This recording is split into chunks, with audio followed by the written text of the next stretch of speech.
Hollande vive le végétarisme. Voilà pour le sommaire, le développement tout de suite.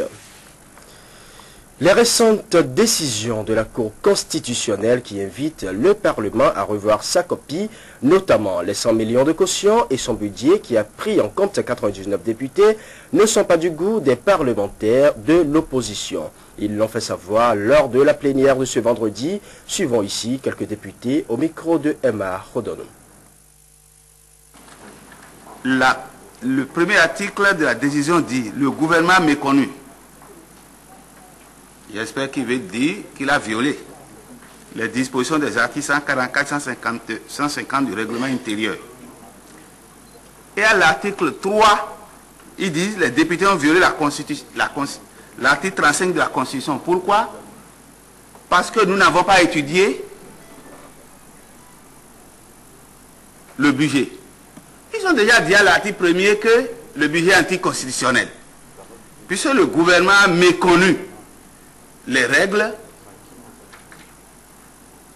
les articles, deux articles constitutionnels. On dit maintenant que parce qu'ils veulent nous pousser alors à étudier un document anticonstitutionnel. Non, moi je trouve que c'est un peu contradictoire. Moi j'ai saisi la Cour le 11 novembre. Puisque c'était clair, comme l'a dit la Cour, que le gouvernement a violé les articles 141, 144 et 150, il fallait voiler la chose. La Cour a parlé de méconnaissance par le gouvernement, ce qui est plus grave effectivement qu'une violation. Ça veut dire que le gouvernement ne connaît même pas ces articles, ou n'est pas au courant de leur existence, de leur existence. Et pour ne pas dire que nous avons raison par ce recours, le gouvernement a été instruit d'introduire aussi un recours. Et ça, le 1er décembre. Suivez bien les dates, le 1er décembre.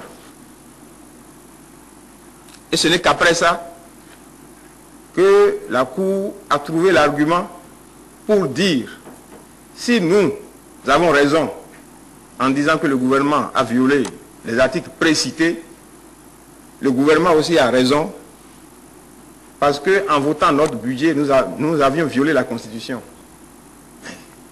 Notre budget a été voté le 23 septembre. Le gouvernement a attendu le 1er décembre pour demander le contrôle de constitutionnalité de ce budget. Tout simplement parce que nous avions fait un recours auparavant. La connivence est claire. Et c'est vraiment lamentable. Nous ne sommes plus en démocratie. Moi, vous savez, je me demande où nous allons. Si M. le Président Yahya Boni veut nous emmener avec sa Cour constitutionnelle, la Cour des miracles, à ce qui se passe aujourd'hui en Côte d'Ivoire, M. le Président, où on tire à balles réelles sur les manifestants. Alors si c'est comme ça, c'est cette figure-là, ce schéma-là que vous nous préconisez, M. le Président. Et je sais que vous êtes grand-père, hein? Je sais aussi que peut-être certains de vos enfants sont à l'extérieur.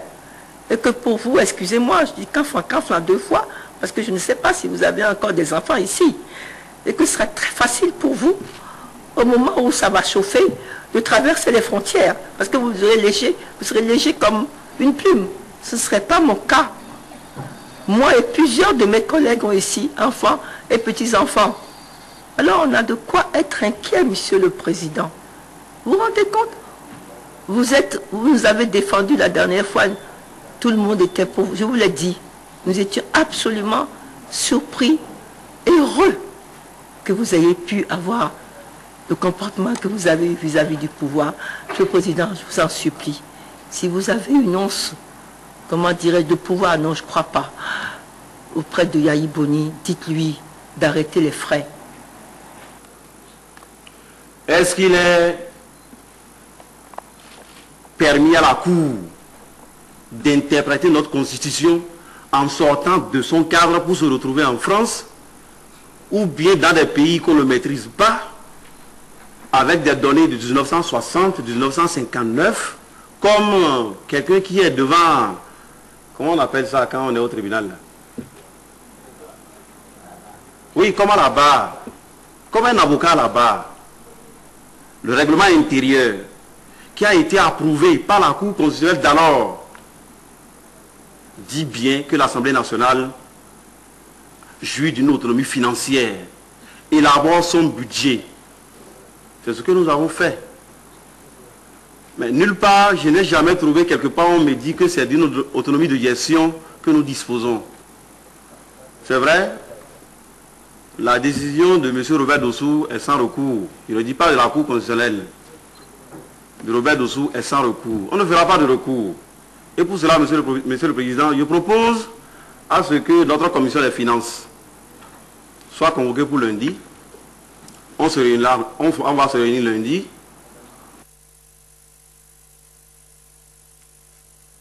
Voilà la suite des députés de l'opposition. Nous avons pu recueillir d'autres sons de cloche, notamment au sein du camp proche du pouvoir. Voici la réaction des députés de la mouvance présidentielle. Et le budget de l'Assemblée nationale qui avait été voté, nous l'avons voté à l'unanimité. D'accord? Aujourd'hui, mais lorsque le gouvernement a reçu ce budget, il ne l'a pas intégré, il ne l'a pas incorporé. Il a soustrait le montant correspondant à 16 députés, c'est-à-dire le surnombre. Donc ce budget qui est aujourd'hui à l'Assemblée n'est pas celui-là que nous avons voté. C'est pour ça que je dis que le gouvernement et l'Assemblée ont été retenus dos à dos par la Cour. Maintenant, qu'est-ce que nous faisons? Nous apprécions, la Cour a dit que les dépenses n'ont pas été prévues pour passer à 99 députés. Nous prenons acte. Nous, en tant que députés et en tant que légistes, je l'ai dit tantôt, nous prenons acte de cette décision.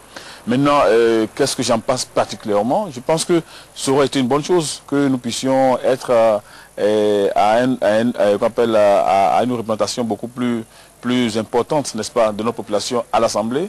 Parce qu'aujourd'hui, lorsqu'on prend les 83 députés, le député, il représente environ plus de 100 000 Béninois. Vous comprenez, dans beaucoup d'autres pays, c'est un chiffre qui correspond à 2 députés. Ma lecture est telle que la Cour interprète à sa façon, parce que moi je ne suis pas personnellement convaincu par rapport à ce que la Cour a dit.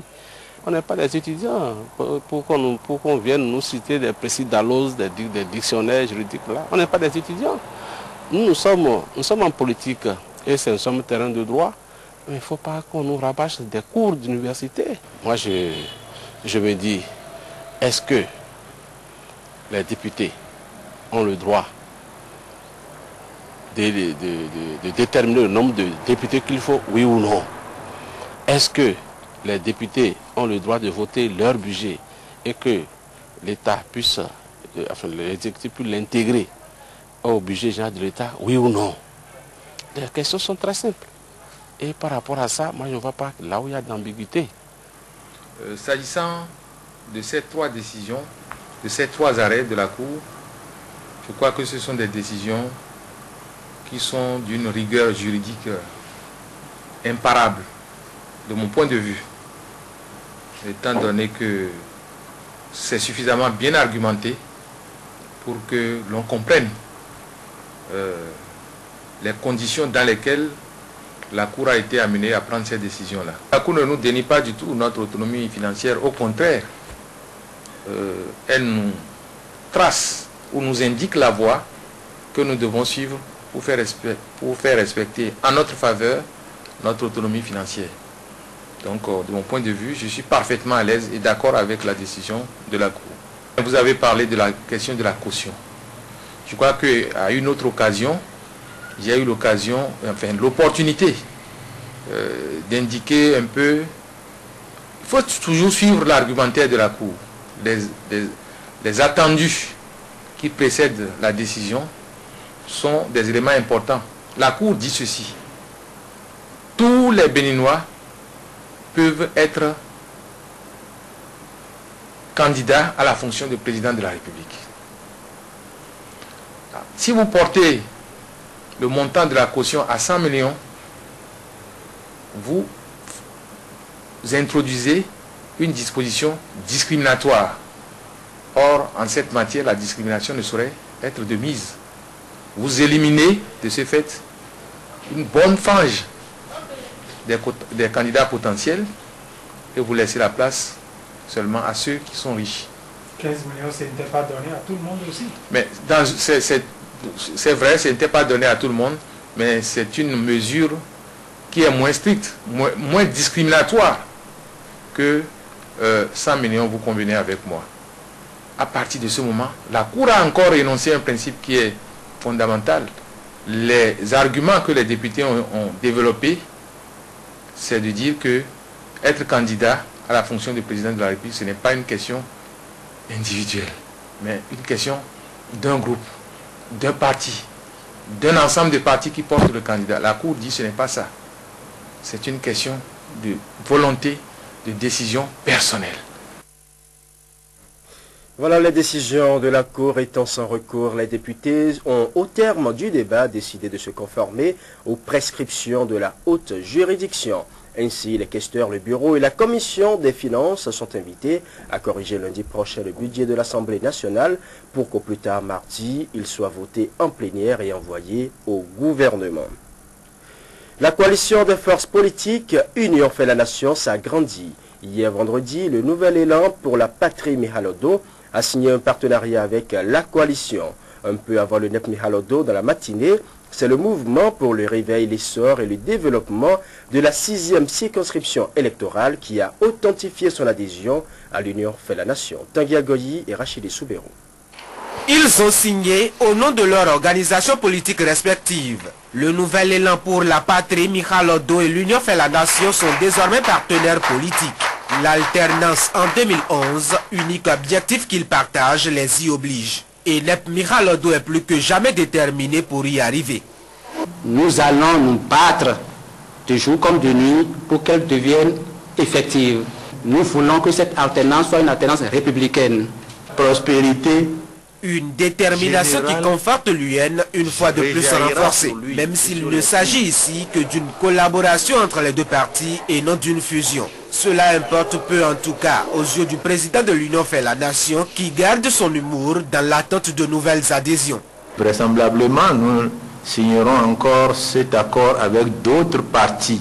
Que cela crée des insomnies, nous permet nous de bien dormir. Un peu plus tôt dans la matinée à Kassato, le mouvement pour le réveil, l'essor et le développement de la 6e circonscription électorale est quant à lui accueilli pour une adhésion. Le Mored 6 quitte ainsi la mouvance sur instruction de ses morts, dit-il, qui lui ont révélé le chemin de la victoire par la voix de l'oracle. Le signe qui est apparu est Aklan-Woli, qui proclame une victoire à nul autre pareil à Maître Adrien Humbedji aux élections de mars 2011. Sûr donc de son bon choix, le Mored 6 se débarrasse des attributs qui le lient à ses anciens amis et reçoit les nouveaux. Et pour